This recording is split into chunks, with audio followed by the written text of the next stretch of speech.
Ya. Assalamualaikum warahmatullahi wabarakatuh. Nama saya Toteng Suhara, SAG MSOS. Saya lahir di Bandung tanggal 25 Desember 1969. Saat ini saya mengajar di Universitas Wanita Internasional. Jabatan fungsional saya asisten ahli golongan 3B. Program studi yang saya geluti adalah ilmu komunikasi. Pendidikan terakhir saat ini S2. Alamat kantor saya di Jalan Pasir Kaliki 179A.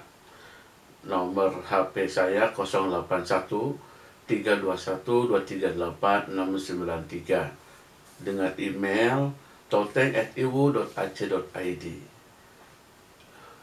Riwayat pendidikan saya S1 saya IAIN Sunan Gunung Jati Bandung, bidang studi ilmu dakwah. Masuk tahun 1992, lulus tahun 1997. S2 saya di UIN Sunan Gunung Jati Bandung dengan bidang studi komunikasi penyiaran Islam. Tahun masuk 2017 dan lulus 2019. Kemudian S3 saya saat ini masih UIN Sunan Gunung Jati Bandung, jurusan studi agama dengan konsentrasi agama dan media. Ya, masuk tahun 2024 hingga sampai sekarang masih berjalan. Riwayat pekerjaan saya mulai masuk di IWU pada tahun 2019 ya sampai sekarang, atau universitas di kampus Universitas Wanita Internasional sebagai dosen tetap. Nah, tahun 2021 hingga sekarang saya menjadi ketua program studi ilmu komunikasi. Nah, pengalaman penelitian saya tahun 2022-23 saya meneliti tentang representasi agama dan budaya masyarakat adat Biduana. Ya. Sumber dana yang dimiliki mandiri, saya sebagai penulis pertama diikuti oleh mahasiswa dan dosen. Kemudian pengalaman pengabdian saya kepada masyarakat pada tahun 2023 saya melakukan pengabdian di Desa Cipanjalu, Kabupaten Bandung, yaitu tentang penanaman pohon 10.000 pohon dalam rangka World Environment Day pada tanggal 5 Juni 2023 yang bekerjasama dengan BPOM Jabar dan kelompok tani Layang Sari Desa Cipanjalu, Kabupaten Bandung. Ya, posisi saya sebagai anggota. Nah, kemudian karya ilmiah saya adalah satu artikel yang dipublis ya dengan judul Efek Perilaku Sosial Masyarakat di Masa Pandemi. Ya. Karya ilmiah saya dipublis di Ekono Insentif, ya, penerbit RL Dikti Wilayah 4. Sementara kegiatan pengembangan diri saya sendiri, pertama adalah saya pernah ikut pekerti di Gedung 4 Unpas, Gedung Rektorat Lantai 1, Jalan Setiabudi nomor 193 Bandung, penyelenggaranya Unpas dan sebagai peserta. Pada tahun 2022 saya ikut Asosiasi Kebijakan Ban PT, Lamipokon dan Lamimba di wilayah LRD 4, lokasi di Universitas Komputer ya, dan kerjasama antara LDT wilayah 4 dan Unicom. Dan saya sebagai peserta. Pada tahun 2023 juga saya ikut diskusi nasional tentang Permenpan RB nomor 1 tahun 2023 dan beban administrasi dosen. Ya, secara daring diselenggarakan oleh Fakultas Kedokteran DKI SIP sebagai peserta.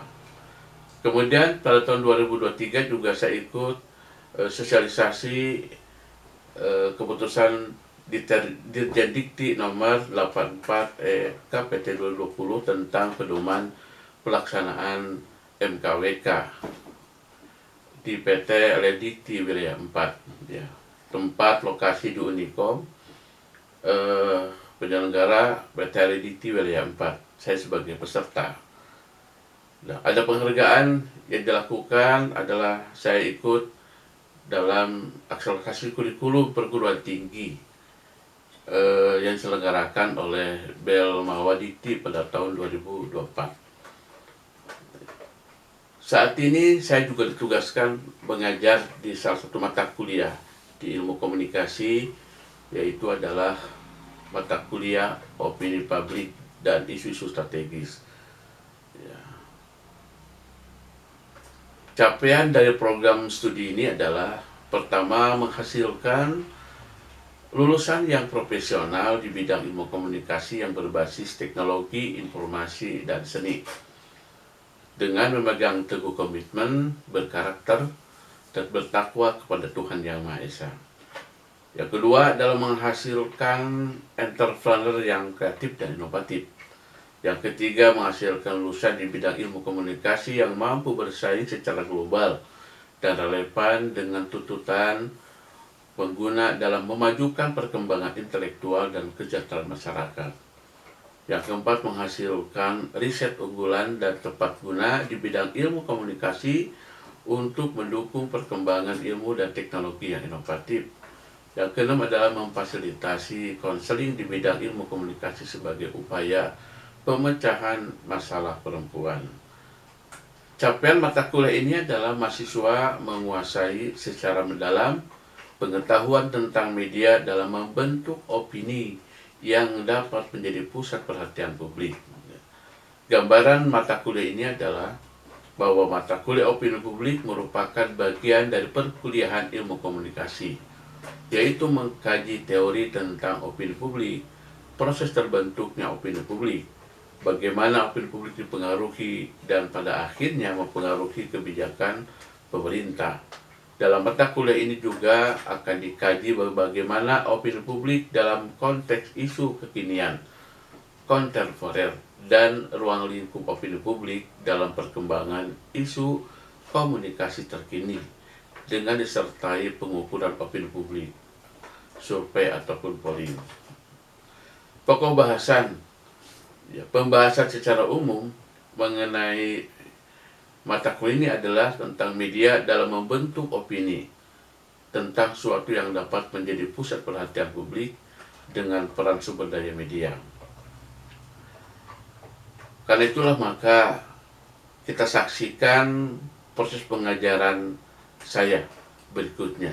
Assalamualaikum warahmatullahi wabarakatuh. Bismillahirrahmanirrahim. Assalamualaikum warahmatullahi wabarakatuh. Bagaimana kabar siang hari ini? Alhamdulillah. Tetap semangat.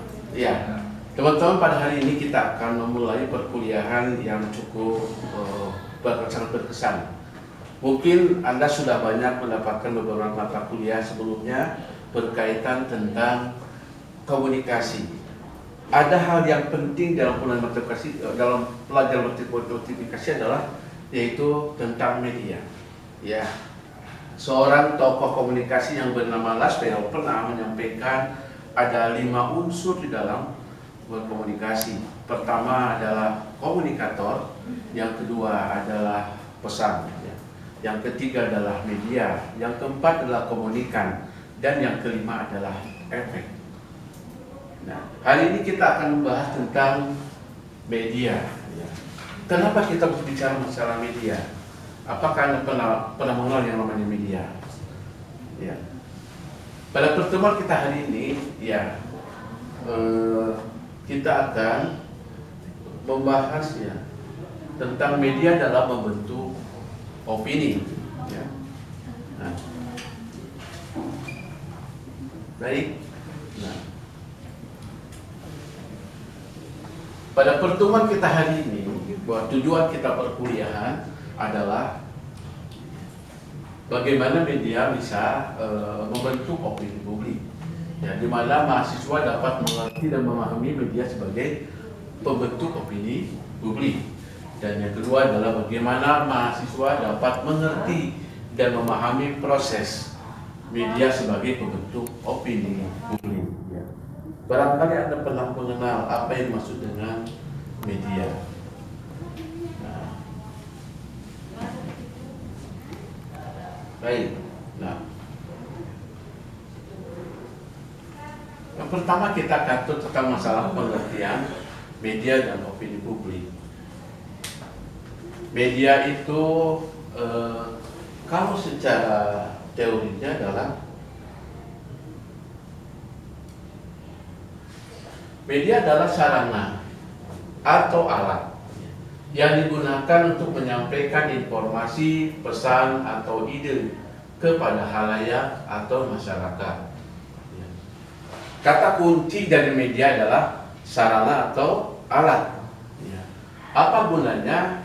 Dalam komunikasi adalah alat untuk menyampaikan informasi, pesan, atau ide kepada khalayak atau masyarakat. Dalam dunia komunikasi, media bagian yang sangat penting karena dia menjadi sarana dalam menyampaikan informasi, pesan, dan ide kepada khalayak ataupun masyarakat.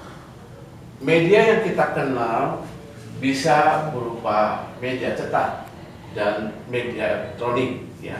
Media cetak seperti koran, majalah, ataupun juga buku. Sementara media elektronik adalah televisi, radio, internet. Ya. Dan bahkan sekarang ada media baru disebut dengan media sosial, yaitu berupa Facebook, Twitter, Instagram, dan lain-lain. Baik, ya. Kalau kita lihat fungsinya, media itu adalah fungsi yang pertama sebagai untuk informasi, memberikan informasi. Yang kedua adalah mendidik, media itu fungsinya. Yang ketiga adalah menghibur. Yang keempat adalah mengawasi. Nah, jadi yang pertama adalah menginformasikan. Media berfungsi untuk menginformasikan masyarakat tentang peristiwa, isu, atau kejadian yang sedang berlangsung. Yang kedua, fungsi mendidik. Yang dimaksud dengan fungsi mendidik adalah media sebagai berfungsi sebagai sarana pendidikan, baik formal ataupun juga informal. Kemudian yang ketiga adalah menghibur. Media dapat berfungsi sebagai sarana hiburan seperti film, musik, atau acara televisi dan lainnya. Dan kemudian yang dimaksud dengan mengawasi adalah media dapat berfungsi sebagai pengawas pemerintah, ya, bisnis ataupun lembaga lainnya. Jadi media yang kita pahami sederhana itu memiliki fungsi yang sangat penting, ya, di dalam membangun dan membentuk opini di masyarakat. Melihat daripada fungsinya, yang pertama adalah menginformasikan. Tanpa alat dan media, informasi itu sangat terbatas. Dengan media dan sarana ini, informasi yang tadinya berjarak sekarang bisa lewat berjarak-jarak, ya. Bahkan dari yang bersifatnya lokal bisa nasional. Bahkan sekarang sudah sampai mendunia. Sehingga informasi yang disampaikan di tempat yang jauh di sana, maka bisa didengar, bisa dilihat, bisa dipahami oleh orang yang dekat hari ini. Karena itu tidak heran kalau dengan media itu membuat masyarakat semakin pintar, karena banyak informasi dan pengetahuan yang didapatkannya. Ya. Media sebagai alat untuk mendidik sudah tentu, ya, karena pendidikan tidak mungkin lepas daripada media, apapun juga alatnya. Sekarang orang bisa melakukan edukasi dengan menggunakan sarana dan media apa saja. Media sebagai media informasi tentu akan mempermudah kepada cara mengedukasi, cara mendidik, baik formal ataupun juga informal. Sementara berfungsi sebagai penghibur, artinya media berfungsi untuk menghibur, tentu sangat mudah untuk bisa memberikan nilai-nilai yang jauh lebih menghibur kepada masyarakat. Bagaimana kemudian dengan media itu kita bisa mendapatkan berbagai menu dan pesan-pesan yang bisa menyenangkan, yang bisa menghibur, baik berupa film, drama, bahkan juga cerita-cerita pendek yang tadinya mungkin hanya ide-ide sekilas, sekarang dengan media bisa menjadi ide yang bergerak, kemudian bergambar dan yang lain sebagainya. Dan jauh lebih penting sesungguhnya dengan media itu adalah bisa berfungsi untuk mengawasi. Ya, kenapa mengawasi pemerintah ataupun visi dan lembaga lainnya? Ya, dengan media maka kita bisa tahu apa yang dilakukan oleh pemerintah, ya, oleh para pengusaha-pengusaha, bahkan lembaga-lembaga yang lainnya. Ya. Keterbukaan saat ini menjadi kebutuhan setiap orang. Maka dengan media bisa menjadi sarana untuk mengawasinya. Nah, baik kita lanjut ya ke peran media sendiri. Nah, kalau kita bicara tentang fungsi media, maka sekarang kita bicara tentang peran. Ya. Apa saja menjadi peran media?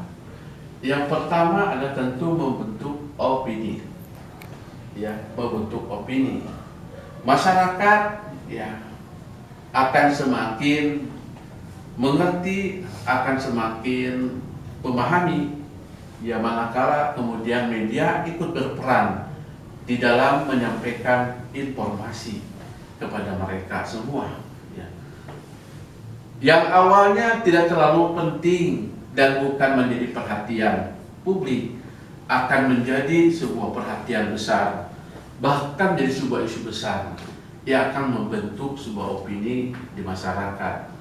Nah, banyak sekali isu-isu yang tadinya sederhana akan menjadi mendunia karena memang peran opini media dalam membentuk opini terpublik.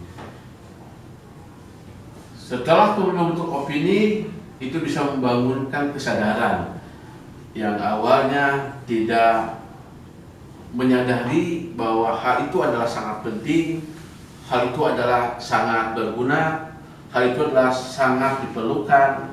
Maka dengan kesadaran itu menjadi perlu, menjadi penting, sehingga dia bergerak untuk bisa melakukan langkah-langkah selanjutnya. Nah, setelah kita membangun kesadaran, maka itu menjadi upaya untuk muncul, ya, upaya untuk mengawasi apa yang telah terjadi, terutama adalah berkaitan tentang kekuasaan. Sebab kekuasaan adalah sebuah lembaga yang sangat seksi. Di dalamnya memiliki sikap dan tindakan yang bisa saja memaksa kepada siapapun, bahkan juga bisa melakukan apapun dengan kekuasaan. Jika tindakan itu adalah berbahaya, maka dengan media bisa menjadi media sarana untuk mengontrol dan mengawasi tindakan-tindakan kekuasaan yang selama ini dilakukan. Ya. Nah, sehingga dengan demikian, setelah kita melakukan cukup pengawasan, baru kemudian media bisa menyediakan informasi-informasi selanjutnya. Ya. Ini adalah peran media. Jadi teman-teman sekalian, bahwa apa yang maksud dengan peran media ini adalah media dapat membentuk opini publik tentang sesuatu isu atau peristiwa. Ya. Bagaimana kemudian peristiwa itu bisa diketahui oleh sebuah publik? Ya, peran media sangat strategi. Ya. Yang kedua adalah membangun kesadaran. Ya. Artinya media dapat membangun kesadaran masyarakat tentang isu-isu penting. Ya. Dan yang ketiga, mengawasi kekuasaan. Artinya media dapat mengawasi kekuasaan pemerintah atau lembaga lainnya. Dan yang keempat, tadi menyebutkan bahwa peran media dalam menyediakan informasi. Jadi media dapat menyediakan informasi yang akurat dan objektif kepada masyarakat. Baik teman-teman sekalian, sebelum selanjutnya adalah sebelum ke proses bahwa membentuk sebuah opini itu adalah merupakan sebuah keterampilan, ya, yang harus dilatih oleh kita. Ada beberapa proses yang pertama adalah kita harus bisa mampu menseleksi dulu beritanya. Ya. Media dapat memilih berita mana yang akan dipublikasikan dan bagaimana berita tersebut akan disajikan sehingga mempengaruhi opini publik. Yang kedua adalah framing, di mana media dapat membingkai berita dengan cara tertentu untuk mempengaruhi opini publik, ya, dan membentuk persepsi tentang suatu isu. Ya. Yang ketiga adalah penggunaan bahasa. Media dapat menggunakan bahasa yang persuasif dan emosional untuk mempengaruhi opini publik. Dan yang keempat adalah penggunaan gambar dan video. Ya. Media dapat menggunakan gambar dan video untuk mempengaruhi opini publik dan membuat isu lebih menarik. Ya. Yang kelima adalah analisis dan opini. Media dapat menyajikan analisis dan opini dari ahli dan komentator atau komentator untuk mempengaruhi opini publik. Inilah proses dalam pembentukan opini publik. Baik, nah, jadi seleksi berita dulu, di framing, kemudian menggunakan bahasa dan penggunaan gambar dan video serta analisis dan opini. Oke. Ini ada sebuah contohnya, sesungguhnya.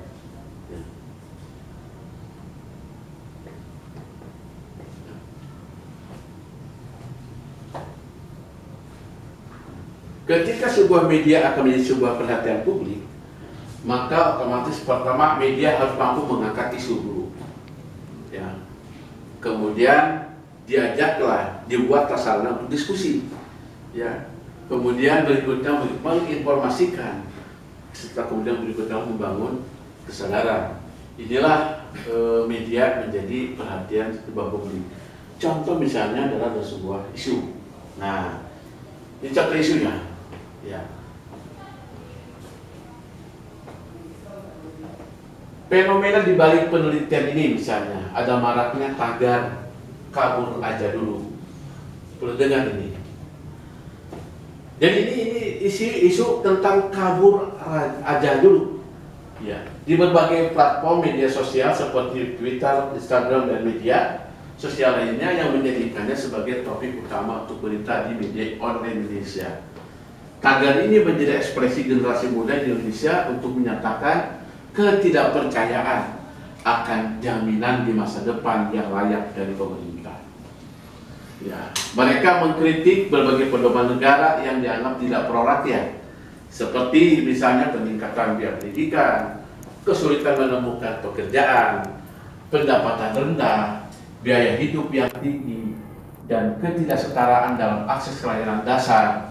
Narasi yang berkembang melalui tagar ini menggambarkan bentuk keputusasaan sosial dan keraguan lembaga-lembaga negara yang berharap untuk melarikan diri. Makanya istilahnya adalah kabur aja dulu. Nah, itu ya. Jadi kan ini sebagai solusi akan jaminan di masa depan. Ya. Ini isu yang kemudian akhirnya menjadi opini. Nah, jadi yang pertama kali adalah mengangkat isu. Isunya dulu tentang tagar tagar dan kabur aja dulu. Nah, media kemudian mengangkat isu-isu yang penting ini yang dan relevan dengan masyarakat, agar masyarakat kemudian juga sama tersadarkan bahwa permasalahan ini adalah sangat serius, ya. Maka dengan opini publik dilakukan. Tetapi isu ini harus diadukan dengan diskusi-diskusi di beberapa halayak, organisasi, kelompok-kelompok masyarakat, bahkan lembaga-lembaga yang punya kepentingan, termasuk pada kajian-kajian keilmuan, bahwa isu adalah ini menjadi penting. Kira-kira apa lagi yang bisa kita angkat? Contoh misalnya perang antara Iran dengan Israel, gitu ya.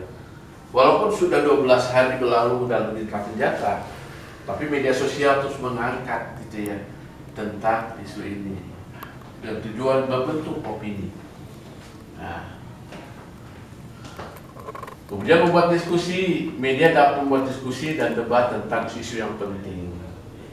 Dan selanjutnya adalah menginformasikan, media dapat menginformasikan publik tentang isu-isu yang penting dan relevan. Yang kedua adalah membangun kesadaran. Media dapat membangun kesadaran publik tentang isu-isu yang penting dan relevan.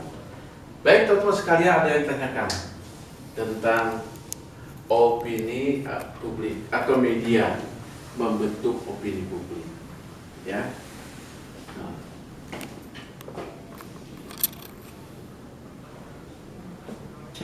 Baik, saya kira itu, ya. Pada pertemuan kita hari ini, maka kita akan buat diskusi kelompok. Silakan teman-teman kemudian membuat kelompok dengan topiknya, ada topik kebudayaan, topik sosial, ya, dan kemudian topik pendidikan. Silakan Anda kemudian mencari isu-isu yang hari ini hangat, ya, untuk kalian diskusikan dan lakukan langkah-langkah dalam melakukan proses opini publik melalui media. Anda boleh silakan menggunakan media apa yang bisa Anda lakukan, mau WhatsApp kah media ini, atau mau Facebook kah, mau Instagram kah, silakan Anda lakukan proses ini sehingga Anda bisa menilai dengan sendirinya. Inilah apakah apa yang dilakukan itu adalah menguraikan hasil yang kita inginkan, atau kemudian memang tidak mampu membentuk apa yang diharapkan, ya, melalui media tersebut. Ya. Bisa dipahami semuanya? Baik, saya kira itu untuk tugas selanjutnya. Silakan Anda kemudian kita gabung kembali dan kita akan sama-sama menutup pada pertemuan kita hari ini. Jadi sekali lagi sebelum kita menutup, bahwa media itu adalah sarana atau alat yang bisa digunakan untuk memberikan informasi, pendidikan, hiburan, hal yang, ya, buat khalayak. Baik, kalau ada pertanyaan? Oke, kalau cukup, mudah-mudahan ini bisa mengantarkan Anda untuk mempersiapkan perkuliahan selanjutnya. Oke, tetap semangat. Assalamualaikum warahmatullahi wabarakatuh.